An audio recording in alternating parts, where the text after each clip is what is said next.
Hello! For this week's devotional, I am encouraging you to give something up to focus on God.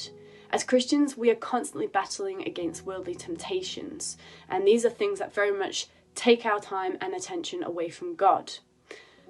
Now, these idols are usually a form of escapism. Sometimes it's a bit easier to go to that rather than to actually confront ourselves and go to God. And these are formed by things that are very negative, so usually stress, doubt, anger, sadness, things that really aren't of God. As Christians, we are called to be salt and light of the earth, to really stand somewhere high, to shine God's light out to the world. But if we're letting these idols really cling to us, then we're not being great ambassadors or examples for others. Now, in the Old Testament,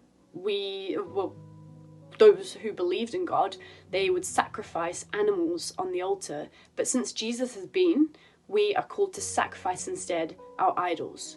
Now, I want to direct your attention to a couple of verses that I found. So one is Colossians chapter 3, verse 2. It says, "Set your mind on things that are above, not on things that are on earth." And in Matthew chapter 6, verse 24, he says, "No one can serve two masters." Now, personally, I decided that I would try something to focus my mind on Jesus. I felt that I wasn't being still and listening to him. So I decided to try fasting, and I did that in secret, as it kind of says in the Bible to do so. I mean, there's public, but also private too. Some examples that I found were, the most famous of which is Jesus fasting for 40 days and 40 nights while he's being tempted by the devil, by Satan.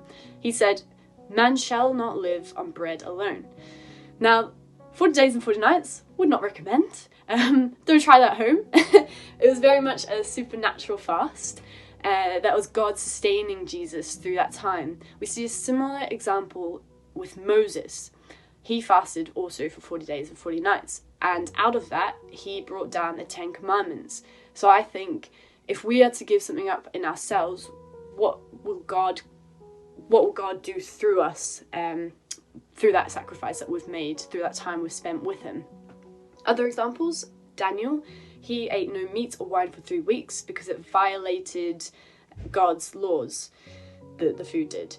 And he was very much being obedient to God. David, he fasted in mourning for the loss of his son and for his friend Saul. And John the Baptist, he fasted throughout his whole life. He stuck to a very rigid diet, which was a pretty quirky one, with wild honey and locusts. I mean, if you're up for that, go ahead. So we see throughout the Bible, God asks us to practice abstinence. And the benefits of that is we focus on the things that are important in our life. We kind of get away from our selfishness, and it also helps us to avoid certain risks too, whether that's worldly risks but also spiritual risks too, maybe the spiritual traps that we will avoid by practicing abstinence. Now, these individuals that I've just gone through, they practice fasting for various reasons. It was for grief, it was for temptation, so I just thought it was very interesting to share. So I want to share with you 3 tips for reflection, and that the first one is there an idol distracting you from your spiritual development, your spiritual relationship with Jesus? Number 2, what action can you do to give that idol over to God? And number 3, what can you do to prevent yourself from having that idol? So you get to choose how you want to give something up. Maybe it is fasting. If so, make sure it's done in a healthy and sensible way. I definitely recommend doing some research beforehand to kind of see how you would like to do that fasting period. Otherwise, it's up to you to decide how you're going to give your idol over to God. So that's your mission, I guess, for the week.